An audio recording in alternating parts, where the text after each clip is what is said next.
Break के बाद आपका स्वागत है। इस वक्त की बड़ी खबर आपको बता दें, विपक्ष के लगातार हंगामे के बीच लोकसभा की कार्यवाही अनिश्चित काल के लिए स्थगित हो गई है। आज लोकसभा की कार्यवाही शुरू होते ही कार्यवाही को अनिश्चित काल के लिए स्थगित कर दिया गया। गृहमंत्री अमित शाह के बयान को लेकर माहौल पिछले कई दिनों से गरमाया हुआ था, कोई कामकाज नहीं हो पा रहा था। हंगामे के बीच बिना बहस के ही बिल पास हो रहे थे। 2 मिनट, 3 मिनट, 4 मिनट की चर्चा के बाद बिल को पास किया जा रहा था और कई बिल तो ऐसे भी थे जो बिना किसी चर्चा के ध्वनि मत से पास किए जा रहे थे। आज लोकसभा की कार्यवाही का आखिरी दिन था। जैसे ही कार्यवाही शुरू होती है, वंदे मातरम के साथ ही लोकसभा की कार्यवाही को अनिश्चित काल के लिए स्थगित कर दिया जाता है। अगर आप कहेंगे कि लोकसभा में कितना काम हुआ, संसद की कार्यवाही में कितना काम हुआ, तो काम सिर्फ इतना भर हुआ कि विपक्ष हंगामा करता रहा। एक नैरेटिव की लड़ाई है जो सदन के अंदर देखने को मिली। विपक्ष अपना नैरेटिव सेट करने की कोशिश कर रहा था और सत्ता पक्ष बार बार ये यकीन दिलाने की कोशिश कर रही थी कि किसी भी मुद्दे से वो भाग नहीं रहे हैं, वो चर्चा के लिए तैयार हैं। हालांकि विपक्ष की तरफ से कहा गया कि चर्चा के लिए सरकार मानी तो जरूर, लेकिन इसे मानते मानते बहुत देर कर दी। यानी आए तो जरूर, लेकिन आते आते बहुत देर सरकार ने कर दी और अब उनके बयान का कोई फायदा नहीं है, उनकी चर्चा का कोई फायदा नहीं है। राहुल गांधी ने तो साफ साफ कह दिया था, वी डोंट केयर, हम नहीं सुनेंगे, हमें उनकी पॉलिटिकल भाषण को नहीं सुनना है, ये विपक्ष ने बड़ा साफ कर दिया था। और आज लोकसभा की कार्यवाही स्थगित हो गई है। आज लोकसभा की कार्यवाही अनिश्चित काल के लिए स्थगित हो गई है। देवेंद्र पाराशर हमारे पॉलिटिकल एडिटर इस वक्त हमारे साथ जुड़ गए हैं। देवेंद्र, जैसा लग रहा था ठीक वैसा ही हुआ, कोई चर्चा नहीं हुई, सत्ता पक्ष कहता रहा बार बार, गृहमंत्री ने बाकायदा लेटर भी लिखा, लेकिन उसके बावजूद सहमति नहीं बन पाई और आज लोकसभा की कार्यवाही अनिश्चित काल के लिए स्थगित हो गई। यहाँ बिल्कुल प्राची, हालांकि एक चीज़ अगर आप देखें तो सरकार ने जिन बिल को लिस्ट किया था उनमें से एक बिल को छोड़ के बाकी जितने बिल थे इस हंगामे के दौर में भी वो सारे बिल पास करा लिए गए। मतलब ये कि सरकार का अपना जो लिस्टेड एजेंडा था वो तो सारा का सारा लगभग पूरा हो गया, सिर्फ एक बिल पास नहीं हुआ। हाँ, दूसरी चीज़ ये ज़रूर थी कि जो लिस्टेड भले ही ना हो, लेकिन प्लानिंग में ये था कि women reservation bill, delimitation bill, इस तरह के बिल को भी पास करा लें। उस काम को सरकार नहीं करा पाई, लेकिन एजेंडा के हिसाब से अपना काम तो सरकार करा पाई। लेकिन अपोजिशन के हिसाब से आप देखें तो वहाँ पर वो जो एक पॉलिटिकल नैरेटिव खड़ा करने की कोशिश थी पूरे इस सत्र के दरमियान, वही करती थ्रू आउट नजर आई। और वैसे कंडीशन में आखिरी दिनों में जब ये दिखा कि एक चर्चा सीधे सीधे हो सकती है, जो अपोजिशन मांग रहा है, गृहमंत्री अमित शाह खुद बार बार आके बाहर कह रहे हैं और न सिर्फ कहा जा रहा है बल्कि बिजनेस एडवाइजरी कमेटी में बल्कि स्पीकर को उन्होंने चिट्ठी भी लिखी और उसकी एक कॉपी संसदीय कार्य मंत्री को भी भेजी कि जितनी देर चर्चा अपोजिशन कराना चाहे उसके लिए वो तैयार है, वो खुद जवाब देंगे। तो वहाँ पर सिर्फ ऐसा समझ में आया कि अपोजिशन की मंशा ज़्यादा ये थी कि ये इस तर्क को लेकर जाए लोगों के बीच जब सत्र खत्म हो गया कि गृह मंत्री अमित शाह सदन में नहीं आए, उनको जवाब देना चाहिए था, उनका इस्तीफा होना चाहिए, इस तरह की चीज़ों को लेकर। तो कुल मिलाकर अब नैरेटिव की ही लड़ाई होनी है। सत्ता पक्ष लोगों के बीच ये समझाने में लगा हुआ है कि किस प्रकार से चर्चा कराने से राहुल गांधी खुद भाग रहे हैं, अपोजिशन के लोग भाग रहे हैं और दूसरी तरफ अपोजिशन अपने आरोप पर कायम है। एक और तस्वीर जो आज देवेंद्र दिखाई दी, प्रधानमंत्री नरेंद्र मोदी, गृह मंत्री अमित शाह, कैबिनेट के तमाम मंत्री आज पार्लियामेंट में मौजूद थे और लोकसभा की कार्यवाही स्थगित होने से पहले वंदे मातरम गीत गाया गया। इस राष्ट्र गीत को भी वही सम्मान मिला जैसे राष्ट्रगान को मिलता है। या निश्चित तौर पे उससे संबंधित तो ऑलरेडी एक बिल भी इस बार पास हुआ, जिसे दोनों सदनों ने पास ये किया कि अगर वंदे मातरम का किसी भी रूप में कोई अगर अपमान होगा तो उसी तरीके की सज़ा उसमें भी मिलेगी। तो उसको एक कानूनी जामा भी पहना दिया गया है। लेकिन अभी ज़्यादा दिलचस्प चीज़ ये रहेगा, ये देखना रहेगा कि अभी थोड़ी देर बाद जब स्पीकर के चैम्बर में सत्र खत्म होने के बाद जब सभी दल के नेता वहाँ मिलते हैं तो अपोजिशन के कौन कौन से लोग वहाँ जाते हैं तो क्या कुछ बातचीत होती है। तो वो एक तस्वीर ज़रूर आने की उम्मीद की जा रही है। अब वो तस्वीर इतने हंगामों के बाद कैसी होगी और जो बातचीत होगी वो किस प्रकार की होगी, उसके बारे में अंदाज़ा तो लगाया ही जा सकता है कि अगर बाहर इतनी ज़्यादा गर्माहट हो, हाउस के अंदर इतनी ज़्यादा गर्माहट हो, तो सत्र खत्म होने के बाद अगर स्पीकर के साथ कोई औपचारिक मुलाकात होती है तो उसमें कितनी गर्मजोशी रह पाएगी, उसके बारे में तो निश्चित तौर पर बहुत ज़्यादा उम्मीद नहीं की जा सकती। लेकिन बाकी उस पर नज़रें ज़रूर टिकी हैं कि अपोजिशन के कौन कौन से नेता वहाँ जाते हैं और बातचीत क्या होती है। बिल्कुल, सदन खत्म करने के बाद अब कौन सा नैरेटिव विपक्ष बाहर लेकर निकलता है, सत्ता पक्ष जनता को क्या बताता है, ये देखना दिलचस्प होगा। शुक्रिया आपका देवेंद्र तमाम जानकारी के लिए। 80वीं स्वतंत्रता दिवस को मनाने के लिए पूरा देश इस वक्त तैयार है। 15 अगस्त से पहले आज दिल्ली में समारोह की फुल ड्रेस रिहर्सल हुई और इस दौरान सुरक्षा को देखते हुए लाल किले के आसपास की सड़कों को ट्रैफिक के लिए बंद कर दिया गया। फुल ड्रेस रिहर्सल में लाल किले पर ध्वजारोहण, गार्ड ऑफ ऑनर और हेलीकॉप्टर से पुष्प वर्षा भी की गई। प्रधानमंत्री का लाल किले पर आगमन और तय प्रोटोकॉल की प्रैक्टिस भी देखने को मिली। फुल ड्रेस रिहर्सल के दौरान सेना के बैंड ने राष्ट्रीय गान की धुन बजाई। इस बार का स्वतंत्रता दिवस समारोह कई मायने में खास है। ऐतिहासिक लाल किले के प्राचीर से पहली बार वंदे मातरम गाया जाएगा। रिहर्सल के दौरान फूलों की सजावट और वंदे मातरम की झलक दिखाई देगी। वायुसेना का Mi-17 हेलीकॉप्टर वंदे मातरम के 150 साल पूरे होने पर बैनर लेकर उड़ान भरता हुआ भी दिखाई देगा। ये 3 तस्वीरें आप देख रहे हैं। एक तो फुल ड्रेस रिहर्सल हुई है परेड की, पुष्प वर्षा जैसे होगी उसका जो टाइम है उस प्रोटोकॉल के साथ साथ ये रिहर्सल की गई। ध्वजारोहण 15 अगस्त को लाल किले की प्राचीर से प्रधानमंत्री नरेंद्र मोदी करेंगे और वहां से उनका ऐतिहासिक भाषण भी होगा। और इस बार ये 15 अगस्त इस लिहाज से भी बेहद खास है जहां वंदे मातरम के 150 वर्ष पूरे होने पर वंदे मातरम राष्ट्रगीत को भी राष्ट्रगान जैसा संरक्षण प्राप्त हुआ है। संवैधानिक संरक्षण के साथ वंदे मातरम की धुन लाल किले की प्राचीर से भी आपको सुनाई देगी। प्रधानमंत्री नरेंद्र मोदी राष्ट्रीय ध्वज फहराने के बाद राष्ट्र को संबोधित करेंगे। भव्य समारोह के लिए लगभग 5000 स्पेशल गेस्ट को इनवाइट किया गया है। फुल ड्रेस रिहर्सल के दौरान प्रधानमंत्री के लाल किले पर आगमन और निर्धारित प्रोटोकॉल का भी अभ्यास किया गया। इस साल के स्वतंत्रता दिवस समारोह में युवा शक्ति को भी विशेष सम्मान दिया जाएगा। इसके साथ ही 2047 तक विकसित भारत के निर्माण में युवाओं के योगदान को रेखांकित किया जाएगा। इस बार का 15 अगस्त इस लिहाज से भी खास है। युवाओं का इसमें क्या उल्लेख रहता है, युवाओं की सहभागिता विकसित भारत को बनाने में कैसी दिखाई देती है।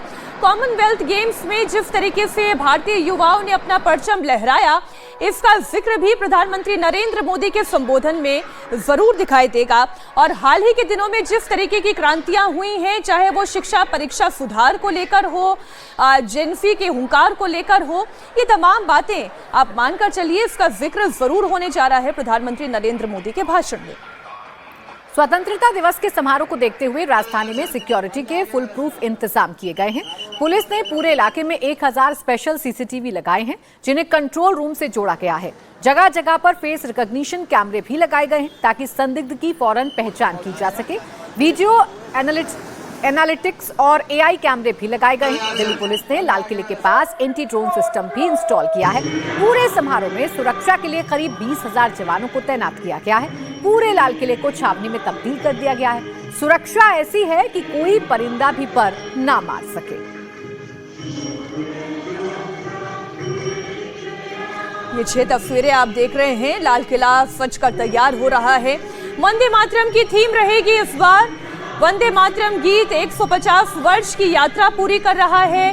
संवैधानिक दर्जा राष्ट्रगीत के तौर पर वैसे तो हम राष्ट्रगीत हमेशा से इसे गा ही रहे हैं, लेकिन जब आप इसे एक सुरक्षा प्रदान करते हैं, वंदे मातरम को भी उन्हीं प्रोटोकॉल का आदर मिलेगा जैसा आदर राष्ट्रगान को मिलता है। इस लिहाज से इस बार का ये स्वतंत्रता दिवस बेहद खास होने जा रहा है। लाल किले की सुरक्षा में दिल्ली पुलिस पैरामिलिट्री के साथ साथ NSG कमांडो भी तैनात रहेंगे। समारोह स्थल के आसपास NDRF और फायर डिपार्टमेंट की तैनाती रहेगी। स्वतंत्रता दिवस समारोह को फुल प्रूफ बनाने के लिए कैसी है तैयारी, बता रहे हैं हमारे सहयोगी।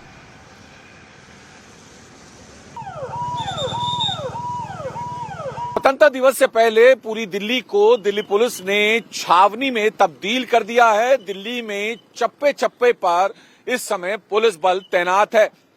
फुल ड्रेस रिहर्सल का भी मौका है, तो लिहाजा दिल्ली पुलिस ने एहतियात बरतते हुए 2 मुख्य सड़कों को बंद किया है। यहाँ पर दिल्ली पुलिस के साथ साथ ट्रैफिक पुलिस के कर्मी, पैरामिलिट्री फोर्स के जवान और इसके अलावा जो NSG के कमांडो हैं उन्हें तैनात किया गया है। सेंट्रल इंटेलिजेंस एजेंसीज की टीमें इस वक्त अपना काम कर रही हैं। साथ ही साथ दिल्ली पुलिस की स्पेशल सेल की टीमें भी हैं। खासतौर पर लाल किले और उसके आसपास के इलाकों में ड्रोन कैमरे से भी पुलिस जो है नजर रख रही है। CCTV कैमरे और लगाए गए हैं ताकि चप्पे चप्पे पर नजर रखी जा सके। तो ये तो सिर्फ फुल ड्रेस रिहर्सल की तस्वीरें हैं। सोचिए कि जब स्वतंत्रता दिवस का मौका होगा और उस दौरान पूरा एक सेलिब्रेशन के मोड में होगा पूरा देश, तो उस वक्त सुरक्षा कैसी होगी। इतनी पुख्ता सुरक्षा है कि अगर दिल्ली पुलिस की मर्जी के बिना कोई परिंदा भी पर मारेगा तो समझिए उस पर कानूनी कार्रवाई होना तय है। दिल्ली के साथ ही बॉर्डर इलाकों में भी सघन चेकिंग जारी है। दिल्ली पुलिस हर आने जाने वाली गाड़ियों की तलाशी ले रही है। आईटीओ, धौलाकुआं, टिकरी बॉर्डर जैसे इलाकों में पुलिस ने बैरिकेडिंग लगाकर हर आने जाने वाली गाड़ियों की जांच की। 15 अगस्त समारोह को देखते हुए यमुना नदी में पुलिस ने पेट्रोलिंग बढ़ा दी है। बोट की मदद से पुलिस चारों ओर गश्ती कर रही है।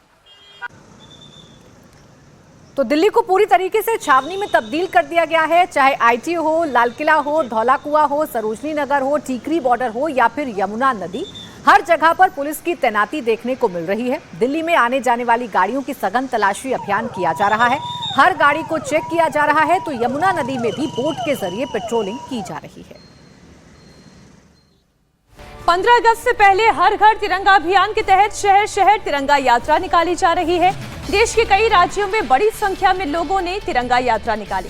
गुजरात से लेकर महाराष्ट्र तक, आंध्र प्रदेश से लेकर जम्मू कश्मीर तक, छत्तीसगढ़ से लेकर त्रिपुरा तक पूरा देश तिरंगे के रंग में रंगा हुआ दिखाई दे रहा है।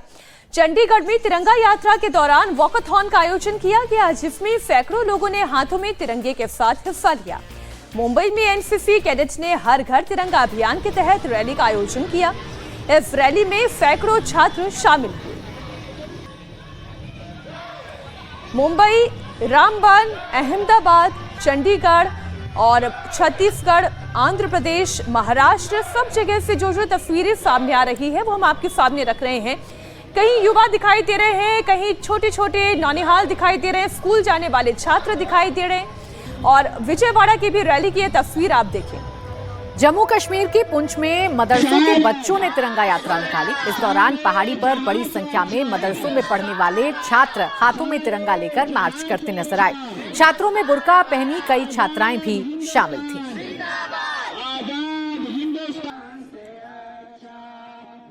इस तिरंगा रैली ये मदरसा निज़ामिया व निज़ामी पब्लिक स्कूल से जो ये असातिज़ा इकराम और हमने ये तिरंगा रैली निकाली। इसमें बहुत सारे लोगों ने शिरकत की और लीडर हज़रात भी आए और ऑफिसर हज़रात भी आए। तो ये तिरंगा रैली है, इससे हम यही पैगाम देंगे कि वतन की मोहब्बत जो है ईमान का आधा हिस्सा है। कि वो शायर लिखता है, वतन से मोहब्बत करो ये मेरा ईमान कहता है, वतन से मोहब्बत करो ये मेरा ईमान कहता है, दीन की हिफाजत करो। सारे जहां से अच्छा हिंदुस्तान हमारा, सारे जहां से अच्छा हिंदुस्तान हमारा, हम बुलबुलें हैं इसकी ये गुलिस्तान हमारा। और किसी ने कितना खूब कहा कि मजहब नहीं सिखाता, मजहब नहीं सिखाता आपस में बैर रखना, हिंदी है हम वतन है हिंदुस्तान हमारा, सारे जहां से अच्छा हिंदुस्तान हमारा। देखिए आज मदरसा निज़ामिया के तालिब इल्मों ने रैली निकाली, जिसमें यहाँ के लोकल लोग और काफी लोग यहाँ शरीक हुए। पूरब से पश्चिम तक, उत्तर से दक्षिण तक आप देख रहे हैं चारों तरफ तिरंगा रैली निकाली जा रही है। जम्मू कश्मीर के गांदरबल की भी तस्वीर आपको दिखा दें। गांदरबल में हर घर तिरंगा अभियान के तहत मेगा रैली निकाली गई और इस रैली में छात्रों के साथ ही सरकारी अधिकारी भी शामिल हुए और अच्छी खासी संख्या में लोग जुटे इस तिरंगा यात्रा में। रामबन में ऑटो रिक्शा पर तिरंगा यात्रा निकाली गई। जम्मू कश्मीर के हाईवे पर एक लाइन में लगे हुए झंडे ऑटो दौड़ते हुए दिखाई दे रहे हैं। नीले रंग की ऑटो, काले रंग के ऑटो आप देखें और सब पर तिरंगा लहराता हुआ दिखाई दे रहा है। जम्मू कश्मीर के भद्रवाह में आम लोगों के साथ ही सेना के जवान भी तिरंगा यात्रा में शामिल हुए।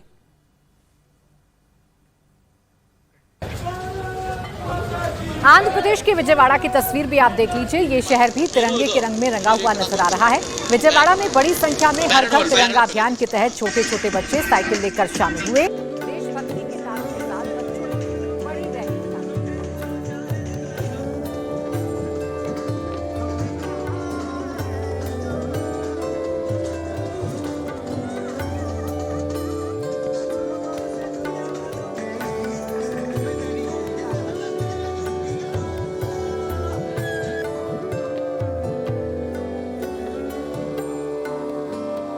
और आंध्र प्रदेश के बाद तस्वीर गुजरात के अहमदाबाद से भी। अहमदाबाद में हजारों की संख्या में लोगों ने तिरंगा यात्रा निकाली। इस यात्रा में गुजरात के उप मुख्यमंत्री हर्ष सांघवी भी सड़क पर सभी के साथ मार्च करते हुए दिखाई दिए।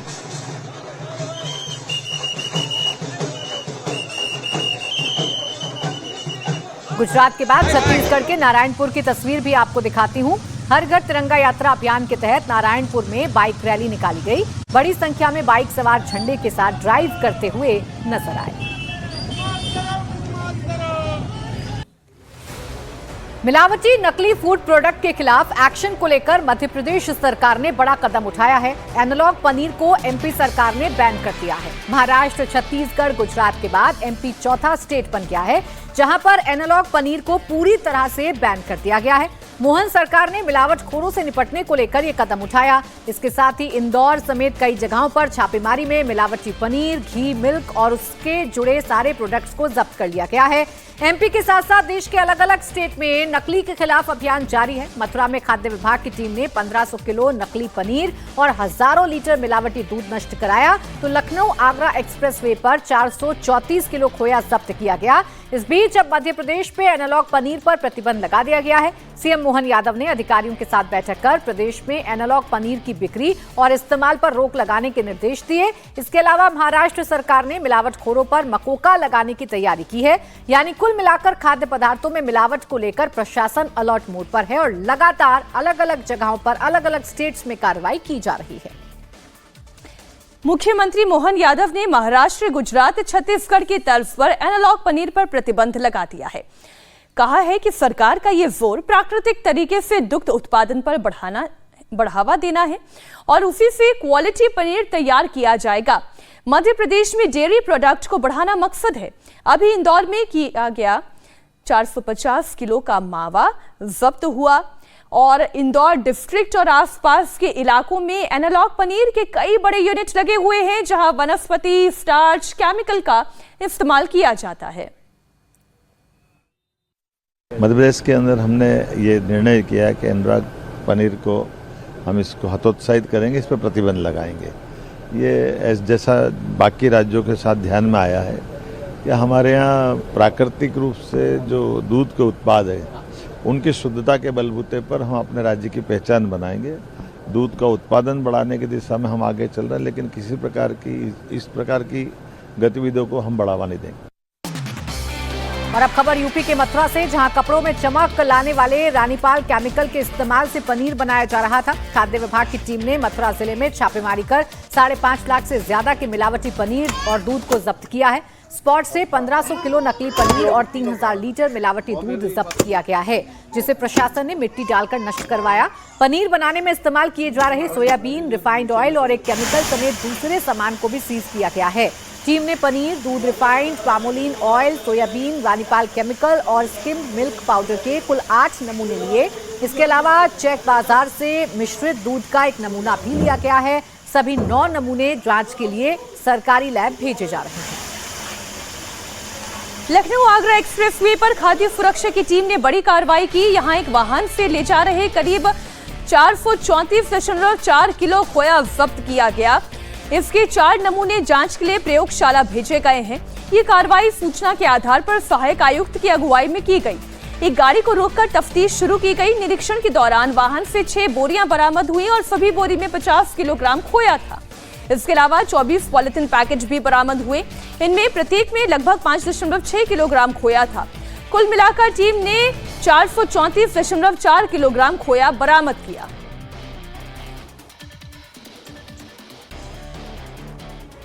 और अब खबर लखनऊ से है, जहां एफएसडीए ने नकली दवाओं के बड़े नेटवर्क का भंडाफोड़ किया है। ये नेटवर्क बिना किसी सप्लाई के सिर्फ कागजों पर करोड़ों रुपए का फर्जी कारोबार चला रहा था। एफएसडीए की जांच में सामने आया कि कई फर्मों के बीच बिना दवा सप्लाई के क्रॉस बिलिंग की जा रही थी। फर्जी बिल तैयार कर कागजों में दवाओं की खरीद बिक्री दिखाई जाती थी और बंद पड़ी फर्मों का इस्तेमाल फर्जी लेन देन के लिए किया जा रहा था। मामले में अमीनाबाद थाने में 4 आरोपियों के खिलाफ एफआईआर दर्ज कराई गई है। जांच में 39 लाख से ज्यादा जोरुल M1 टेबलेट का हिसाब नहीं मिला और फर्म के संचालक ने इस साल 8 करोड़ 87 लाख रुपए की दवाओं की खरीद दिखाई है। जांच के दौरान टीम को ऐसे दस्तावेज मिले जिनमें अन्य फर्मों के नाम पर कई दवाओं की खरीद की गई है। तो नकली दवाओं को नष्ट करने के साथ साथ ऐसी फर्मों पर भी अब ये कार्रवाई की गई है जो कागजों पर तो लेन देन कर रहे थे, लेकिन असल में दवाइयों का लेन देन इनके बीच में नहीं हो रहा था। बिना दवा सप्लाई के ही करोड़ों की फर्जी बिलिंग की जा रही थी और तकरीबन 39 लाख की एक टैबलेट का हिसाब ही नहीं मिला। टैबलेट बेच तो दी गई, लेकिन ना टैबलेट पहुंची, ना ही कोई इसके बारे में जानकारी मिली, सिर्फ कागजों पर ही लेन देन कर दिया गया। और ऐसे अब फर्मों पर पुलिस की नजर बनी हुई है। लखनऊ में FSDA टीम ने ये बड़ा एक्शन लेते हुए नकली दवा के आधार पर कारोबार करने वाले लोगों पर शिकंजा कसना शुरू कर दिया है। और आइए अब आपको एक मनी लंगर की खबर दिखाते हैं। लंगर का नाम सुनते ही आमतौर पर जहन में सब्जी, पूड़ी या दाल रोटी की तस्वीर आती है, लेकिन चंडीगढ़ के सेक्टर 8 में इन दिनों एक अलग तरह का लंगर चर्चा में है, जहां लोगों को खाने पीने की चीजों के साथ नकद पैसे बांटे गए हैं। अमृतसर के रहने वाले राजा जी द किंग की ओर से मंदिर के बाहर लगाए गए इस लंगर में बर्गर और कोल्ड ड्रिंक के साथ 500 रुपए का नोट बांटा गया। कमाल है। कतार में लगी रही लंबी भीड़, और इस भीड़ को संभालने के लिए बाउंसर भी तैनात थे। लंगर बांटने वाले अमृतसर के रहने वाले हैं, उनका नाम राजा डी किंग है। क्रिप्टो करेंसी का कारोबार है। वो माता रानी के भक्त हैं। उनका दावा है कि वो सब माता रानी के आदेश पर कर रहे हैं। अपनी 90% संपत्ति जरूरतमंदों को दान करेंगे। साथ ही उन्होंने कहा कि चंडीगढ़ में पेट्रोल का अलग लंगर लगाएंगे। क्या बात है। तस्वीर तो देखिए, छोटे छोटे बच्चे जब बर्गर और कोल्ड ड्रिंक के साथ 500 रुपए का नोट हाथ में ले रहे हैं तो खुद हैरान हो रहे हैं। और बड़ों की भी लाइन देखिए, इसमें तो बहुत सारे ज़रूरतमंद ही आपको दिखाई देंगे, जो गरीब है, जिनके पास रोज़गार नहीं है। लेकिन कमाल है, ऐसे लंगर लगाने वाले लोग भी हैं हमारे देश में। मैं जय माता दी कसम खाई थी काफी देर होगी कि जिस कंट्री के जिस भी स्टेट में रहूंगा, किसी भी सिटी में, उस देश का सबसे बड़ा नोट दूंगा। जितनी भी मेरे पास दौलत है 90% दान करूंगा। आज अमृतसर में, अब चंडीगढ़ में, पूरी दुनिया से मेरा एक ही लक्ष्य है, जय माता दी बुलाना। आपका सोर्स ऑफ इनकम क्या है? देखिए, अभी तक सोर्स ऑफ इनकम ये है कि अभी मेरे पापा की डेथ हुई थी, उससे पहले मैं जो क्रिप्टो में पैसे कमा रहा था वो दान कर रहा था। तो लोगों ने कहा कि ये अपने बाप के पैसे कर रहा है, तो मैं पहले अपने पापा के पैसे दान करूंगा। देखिए, पापा के ना रहने के बाद उनके आधे पैसे मुझे मिले हैं, तो वो जितने हैं वो पहले दान करूंगा, फिर अपने क्रिप्टो के पैसे दान करूंगा। ये लंगर कभी भी बंद नहीं होंगे। जय माता दी। किसी सरकारी डिपार्टमेंट में काम मैं क्रिप्टो का काम करता हूं। पहले शेयर मार्केट का काम करता था। स्टार्टिंग में सबको पता है 2000 जब भी मैं अमृतसर में था, मैंने शेयर मार्केट में लगाया। जय माता दी मुझे शेयर्स बताते हैं, क्रिप्टो के बारे में बताते हैं। जब बिटकॉइन का रेट 22 रुपीज 2010 में था, 45 रुपए डॉलर था। जो भी मुझे जानते हैं, मैं तब से कहते आया हूं कि 2025 से पहले 1 करोड़ रुपया रेट होगा बिटकॉइन का। बच्चा कहता है कि मुझे मैकडोनल्ड खाना है, तो उसे मिनट में मैकडोनल्ड की मील मिल जाती है, हर चीज। जो इसका सपना भी नहीं देखता, उन्हें हर चीज खिलाऊंगा वेज 5। इसके बाद JW मैरियट से लेके हर 5 स्टार चंडीगढ़ में होटल में लंगर लगने जा रहे हैं। इसके बाद काफी जगह लंगर लगेंगे, निक बेकर से लेके हल्दीराम से लेके गोपाल तक। जो नहीं जाता वो खाए पियेंगे। जय माता। क्यों लगा आपको ये लंगर लगाना जो है 2019 से आपने स्टार्ट किया, क्यों स्टार्ट? देखिए, मैं हर चीज के लिए तरसा हूँ। और अब खबर कुदरत के कहर की। आधे हिंदुस्तान में बाढ़ बारिश से हाहाकार मचा है। लगातार हो रही मूसलाधार बारिश ने पहाड़ से मैदान तक भारी तबाही मचा दी है। पहाड़ी राज्य उत्तराखंड, हिमाचल प्रदेश में मूसलाधार बारिश लोगों के लिए आफत बनी हुई है। लगातार हो रहे लैंडस्लाइड की वजह से कई हाईवे को बंद कर दिया गया है। पहाड़ों से सैलाबी अटैक के बाद अब मैदानी इलाकों में भी बाढ़ का खतरा बढ़ गया है। हिमाचल प्रदेश में इस वक्त सबसे बुरे हालात हैं। मूसलाधार बारिश की वजह से लोगों का जनजीवन बुरी तरह प्रभावित है।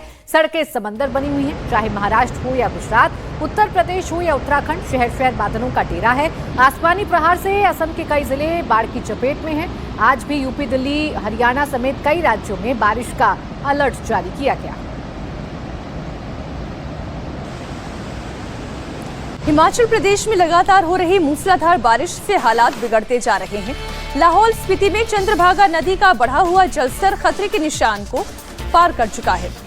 जोबरंग ब्रिज का कुछ हिस्सा पानी में डूब चुका है। पानी पुल के ऊपर से बह रहा है। आसपास के कई गांवों का संपर्क कट चुका है। प्रशासन ने लोगों से ब्रिज न पार करने की अपील की है। हिमाचल प्रदेश की ही दूसरी तस्वीर भी देखिए। भारी बारिश के बाद किन्नौर में बाढ़ जैसे हालात हैं। नाला उफान पर है। ऐसा लग रहा है जैसे बादल फट गया। नाले के तेज बहाव से कई गांवों का संपर्क भी कट गया है। वहीं सतलुज नदी भी उफान पर है। नदी किनारे रहने वालों को प्रशासन ने अलर्ट जारी करते हुए सुरक्षित जगह पर जाने के लिए कह दिया।